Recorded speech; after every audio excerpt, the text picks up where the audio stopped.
First thing I would point out is that if you're asking a medical intuitive, if you were asking me, you're first of all crossing a very important Rubicon. And that's that you're moving from the world of polarity, where you think there's one answer for every one problem, to a world to the hologram world, where I have to introduce you to a very different form, a very different template of cause and effect that includes multiple forces instead of this world, which is for every one problem, there's one answer. So if you're going to go into the world of intuitive sciences, you have to cross a Rubicon, which means I'm entering into a different reality space. And in this space, there's no such thing as one answer. The second thing, so it's almost like I have to prep you. The second thing is I have to break that circuit in you that says, I'm a good person, so why did bad things happen to me?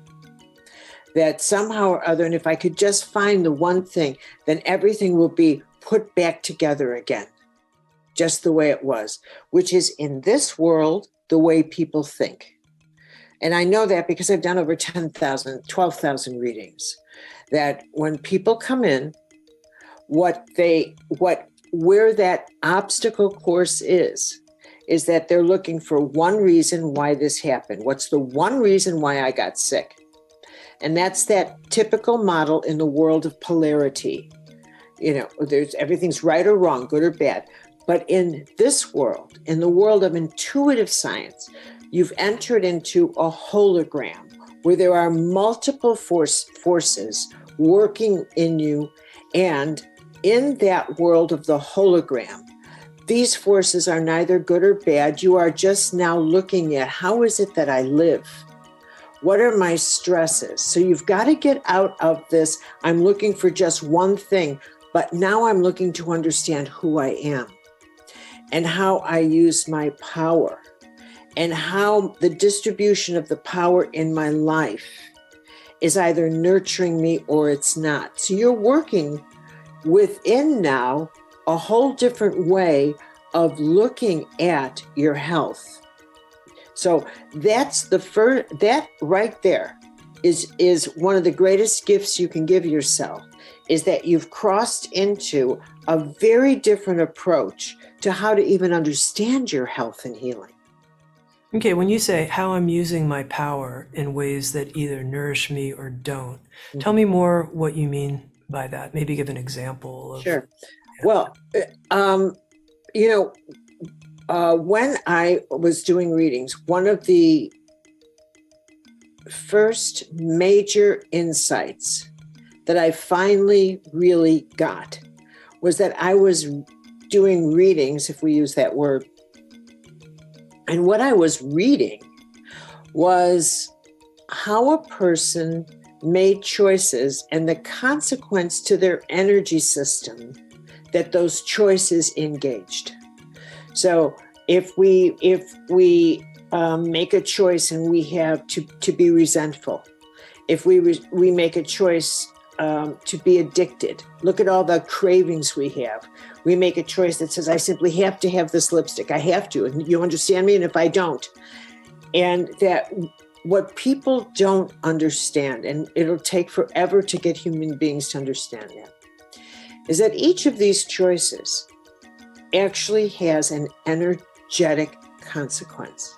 And that energy is that if people could picture themselves, even as we're speaking, as just extend your arms as far as you can and just imagine that you're in a bubble, and that is the full length of yourself, and that you actually really do have life force coming into you all the time. It's your prana, it's your breath, it's your life, okay?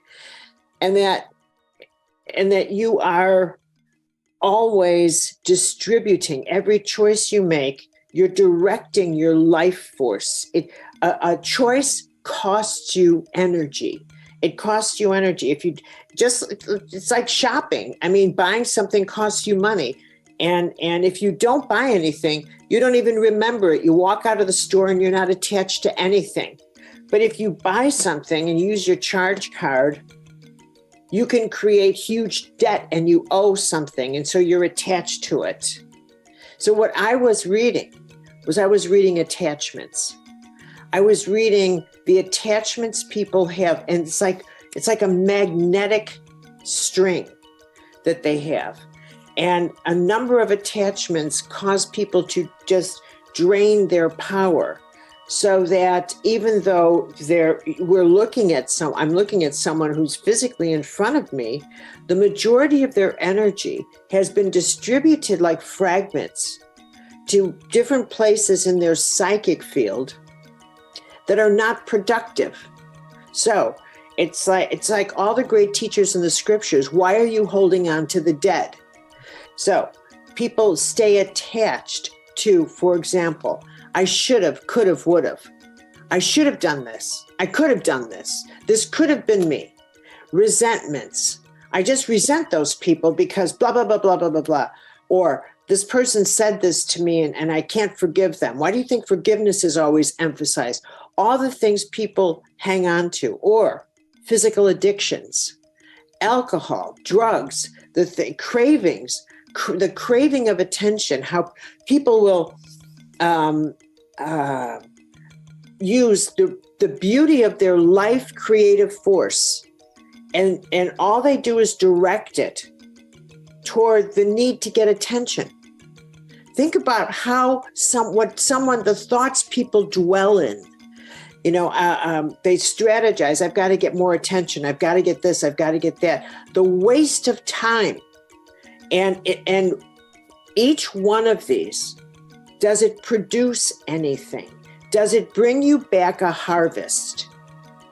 When you invest your energy in something creative that supports the life supports life, that makes life better for anybody, whatever it is, that makes life better for yourself or makes life better for someone else, in any way, shape, or form, creating a Sounds True program, writing a book, teaching a class, being kind to someone, going to visit someone, taking care of a sick relative, whatever it is, you are investing your life force in life, and it creates a harvest for you.